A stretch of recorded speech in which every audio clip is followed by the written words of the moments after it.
turning up in there, so hello, happy campers. Hey, Spike, Chris, Joe, welcome forward. Sean Connery has passed away, so oh, don't the try age to of do 90. that.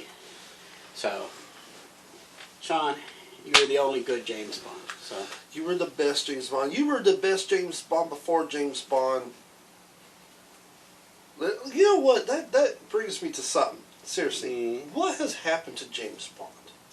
Because I remember growing up loving James Bond, but it was always the Sean Connery James Bonds because you had like goofy characters like Jaws. Remember the big tall dude with the metal teeth? I loved that guy. And then there was a movie where he ended up getting a girlfriend.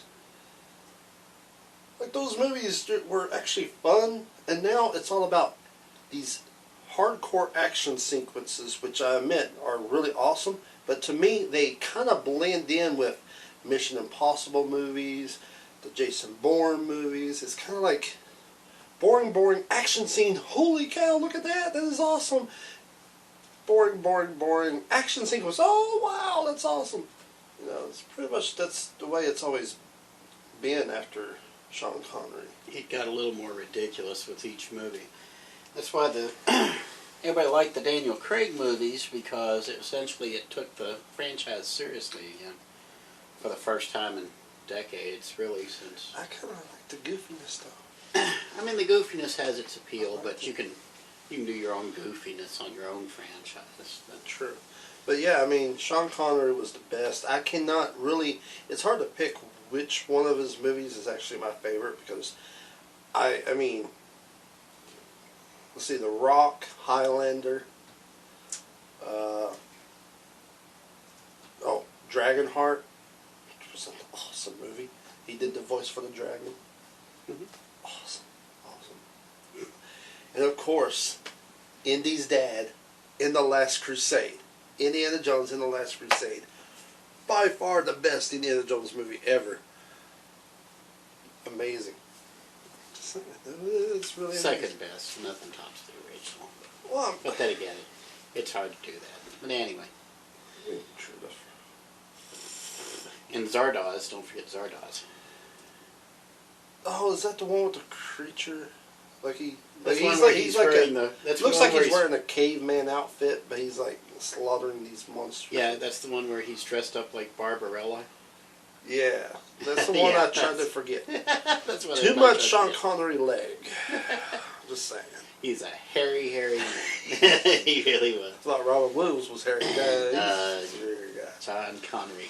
That was the superior Harry. Sean Connery is Very always the well. best. So anyway, salute, sir, Sean Yes, Connery. definitely. You will Passed be at the age missed. of 90. You will- 1930 to 2020.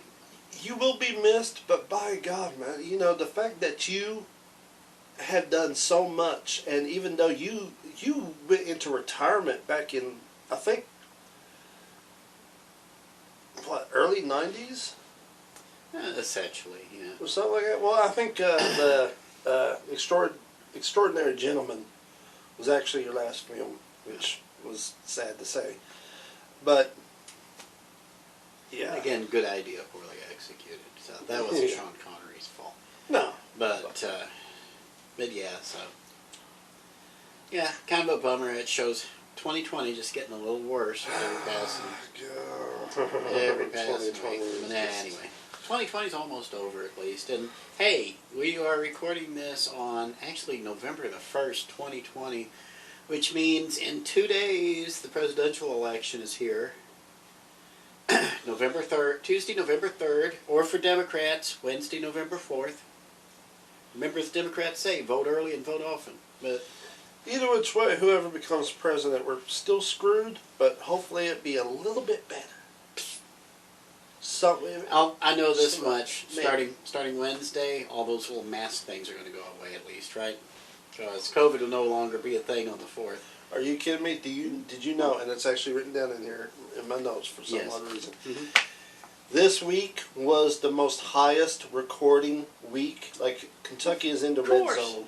Of course, because they're trying to scare everybody pizzless, man. It's the flu, guys. I told you this, back in March? February, Yeah, March. It's I the know. flu. It's what coronaviruses do. They cause the flu. Coronaviruses cause the flu. It's the flu. I know YouTube and Facebook are going to give us heck over it. That's fine. I'm going to have to split this up into different things. It's the frickin' effing flu. Okay, it is the flu. It's the Yes, super flu. it's highly transmittable flu. It's the flu. Yes, it can have a severe reaction in some people. It's still the flu. It actually has a lower mortality rate than most flus because they took this one seriously, unlike most flus. It's still the flu. It's the frickin' flu. Okay, wearing the mask does not help, okay? You need a self-contained breathing apparatus in order to isolate yourself from the flu. And even then you have to have a full face mask, and if you have any cuts on your skin or anything, they have to be taped over. You have to be completely isolated to not catch a viral infection, like the flu. So, it also doesn't hurt to go ahead and get your flu shot, even though it's kind of 50-50 whether they get the trending flu this year, but at least it does help. It gets the body built up and ready for the flu season a little bit. So anyway, it's the flu now. Okay, now that we've been thrown off of Twitter, Facebook, YouTube, and I'm pretty sure we're going to be tossed off Parler, even though I haven't used them since I registered for the account. What up, boy? What up, have you bro? not used? Parler.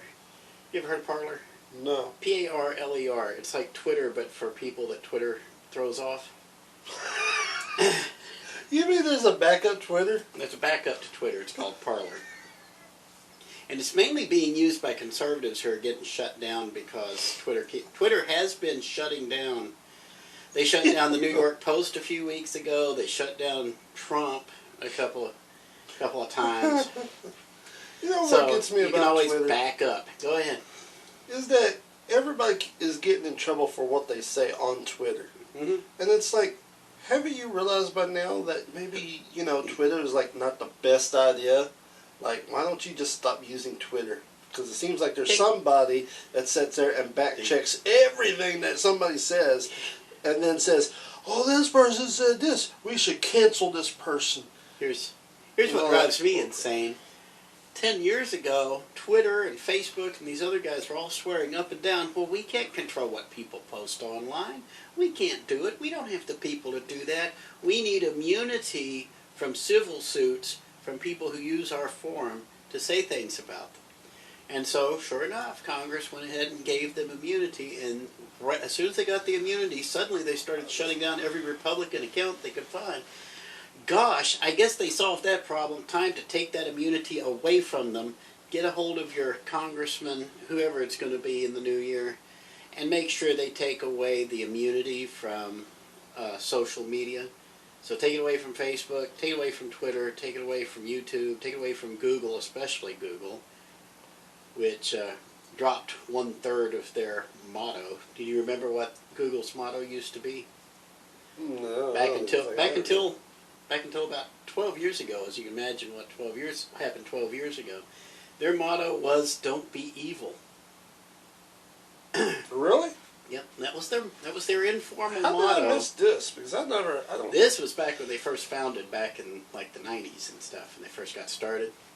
Their motto was "Don't be evil." They were so good at searching an ad, especially as an ad engine, that they started developing all these things like Gmail and they would be able to buy YouTube and all this other stuff. And their motto was "Don't be evil." Well, apparently about 12 years ago they dropped the "don't." So that's why Be evil. take it away. Just take Google's immunity away. Take all social media's immunity away. And guess what? A lot of these issues stop being issues. Anyway. But who?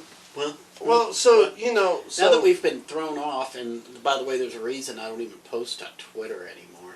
Who the hell posts to Twitter? Well, I mean, anymore? that's the thing. It's like Twitter. I don't know much about what it's actually good for. I mean, you say stuff on there, but it's like, well, you can do that on all the other things too. But it seems like everybody keeps on getting in trouble. I tried keeping up with social media when we started doing this channel like a year and a half ago, but there's nothing there. All it is people hating on each other and people bragging about the size of the fart they just ripped Well, at the Red Lobster.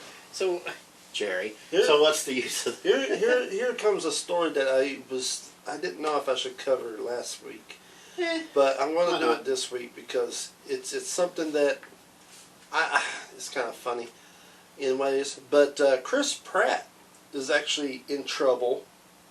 Not really in trouble. I take that back. He's not in trouble at all. It's just people being buttheads. But apparently, celebrities are now doing these Zoom calls where they're promoting who they're voting for, right? Oh, So- that's a good idea. So, yeah, I know, that's really stupid, and there's been a bunch of them. So, all the Avengers decided to do a social media thing where they're all there. They're not actually talking about voting, they're just more like playing around, doing like games and stuff. But they're there to promote Biden. And one of the people that isn't there was Chris Pratt. So now everybody is giving Chris Pratt hell because he was not there to support Biden. And now all the Avengers are coming to Chris Pratt's aid, going like, leave him alone, and stuff like that. But people are literally saying the cancel culture wants to cancel Chris Pratt over all of this. It's because Chris Pratt is a Christian. Listen, if you're a Christian and or you're a Jew and you have God in your life, okay, if you've got God in your life or some other ulterior thing in your life, some ulterior purpose in your life, you don't need cancel culture. Okay? You do cancel culture because you feel worthless, you feel meaningless, you feel empty, you feel like you have nothing. You're just part of the void. Nobody listens to you, nobody looks at you, nobody cares about you. But if you go out and say, I can't pass judgment on you, then people are like, yeah, okay, and then you get you get a couple of thumbs up, you get 5 likes, and you're like, yay, my life is validated. Although there's now 2 million people just like you piling on to this one guy, like Chris Pratt. Chris Pratt, meanwhile, one of the nicest guys in Hollywood, gives a lot to charity, does a lot of stuff for ordinary people, and is generally a nice guy. And listen, y'all, as you said, the Avengers, cast of the Avengers, I mean, Mark Ruffalo, one of the most rabid leftists in Hollywood, came to his defense, saying, y'all don't know him, y'all don't know what you're talking about. Listen, Robert Downey Jr. said that he who is without sin cast the first stone. Robert Downey Jr. Okay, you know Robert Downey Jr.'s past. Mm-hmm. He actually says, let all you sinless guys go ahead and beat up on him if you want. All of you who have sinned in the past. Robert Downey Jr. is lecturing these guys on morality.